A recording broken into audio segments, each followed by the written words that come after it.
সম্মানিত দর্শকবৃন্দ, alpha news টেলিভিশনের নতুন প্রতিবেদনে সবাইকে স্বাগতম। আমরা এই মুহূর্তে রয়েছি নীলফামারী জেলার ডোমার থানার দেবীগঞ্জ ইউনিয়নে, আর আমি এই মুহূর্তে অবস্থান করছি আজমেরি আমেনা মায়ের দরবার শরীফে। আমাদের সামনেই রয়েছে মা জননী। আসসালামু আলাইকুম। ওয়ালাইকুম সালাম।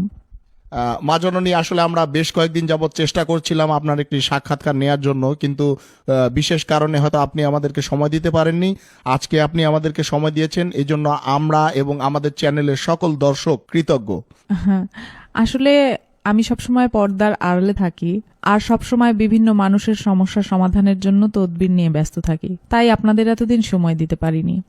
যা বলার একটু তাড়াতাড়ি বলবেন, ভিতরে লোক বসা, তারা অনেক দূর দূরান্ত থেকে আসছে। মা জননী, আমরা বিভিন্ন গণমাধ্যম এবং লোকমুখে জানতে পেরেছি যে আপনার অনেক অলৌকিক ক্ষমতা রয়েছে, যা দিয়ে আপনি লোকেদের তদবির দেন এবং বিভিন্ন সমস্যার সমাধান করেন। এই ক্ষমতা আপনি কোথায় থেকে পেলেন বা কিভাবে পেলেন, যদি আমাদের দর্শকদের জন্য একটু বলতেন। আমার জন্মের আগেই আমার বাবা মারা যান। আমার বাবার ভীষণ ইচ্ছা ছিল আমি যেন হাফেজা হই, তাই আল্লাহর অশেষ রহমতে মাত্র 7 বছর বয়সে আমি কুরআন খতম দেই। এরপর আমার 11 বছর বয়সে একদিন একজন আলেম জিনের সাথে আমার স্বপ্নযোগে সাক্ষাৎ হয়। তিনি আমাকে মানবতার সেবা করার জন্য আধ্যাত্মিক শিক্ষা ও জ্ঞান দান করেন। তারপর 12 বছর বয়স থেকে আজ অবধি মানবতার সেবায় কাজ করে যাচ্ছি। আপনি আসলে কি কি বিষয়ে তদবির দিয়ে থাকেন?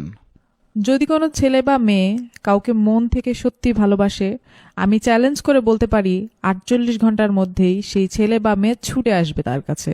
কারো স্বামী বা স্ত্রীর মধ্যে যদি কোনো পরকীয়ার কারণে সংসারে অশান্তি হয়, 24 ঘন্টার ভিতরে সেই সংসারের সকল অশান্তি দূর করে শান্তি ফিরিয়ে দিব ইনশাআল্লাহ। এছাড়াও কারো সন্তান অবাধ্য হলে তাকে বাধ্য করা, কারো বিদেশ যাত্রায় যে কোনো ধরনের বাধা থাকলে 1 সপ্তাহের ভিতরে সব সমস্যার সমাধান করে দিব। আজ পর্যন্ত অগণিত প্রবাসী আমার দেয়া লটারির নম্বর কেটে লটারি বিজয়ী হয়েছেন এবং তাদের ভাগ্য পরিবর্তন হয়েছে। এই যে লটারি বিজয়ী হয়েছে, হ্যাঁ, এইরকম কি কোনো প্রমাণ আপনার কাছে আছে? হ্যাঁ, অবশ্যই আছে। বিভিন্ন অনলাইন মাধ্যম যেমন ইউটিউব, ফেসবুক, এসব জায়গায় সার্চ করলে আপনারা বিভিন্ন ভিডিও পাবেন এবং যারা লটারি বিজয়ী হয়েছেন তারাও স্বীকারোক্তি দিয়েছেন, এরকম বিভিন্ন ভিডিও আছে অনলাইনে। মা জননী, এইসব কাজের জন্য আপনি আসলে কত হাদিয়া নেন? আমি এই কাজ করে 1 পয়সাও নেই না। তবে কাজে সফল হলে কেউ কিছু হাদিয়া দিতে চাইলে আমার একটি এতিমখানা আছে, সেই এতিম বাচ্চাদের যে যার সামর্থ্য অনুযায়ী হাদিয়া দিতে পারবেন।